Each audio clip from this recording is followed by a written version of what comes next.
Two teens rescue 5-year-old girl from kidnapper with 3 simple words. It is sad that we live in an era where a little girl who is riding her bicycle outdoors is potential target for a kidnapping.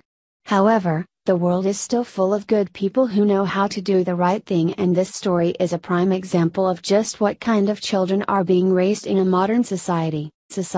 Little Jocelyn was in the process of riding her bike in front of her grandmother's residence one day, and her mother was keeping a close eye on her through the window. A man in a maroon sedan would soon pull up and attempt to lure the 5-year-old away with promises of ice cream. He grabbed her by the neck and tossed her into the car before she even knew what had hit her. All it took was 5 minutes of inattention for Jocelyn to end up missing. Her mother Jamie contacted the police and the fire department, who immediately sprung into action.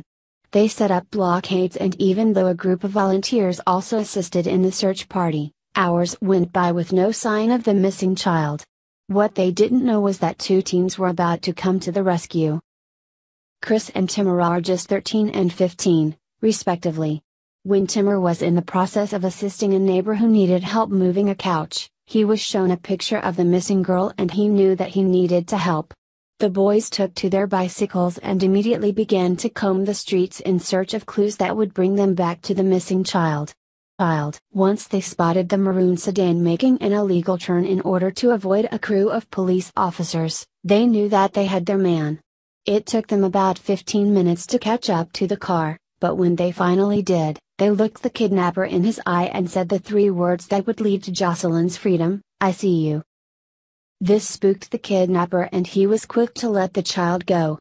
The little girl was set free and reunited with her mother by the quick-thinking boys. Jocelyn's family was very grateful to the boys, but in Timur's mind, this was not done for any sort of positive attention. All he wanted to do was help a child who was in need, and it is safe to say that he achieved this goal. Check out the video below to learn more about this amazing story.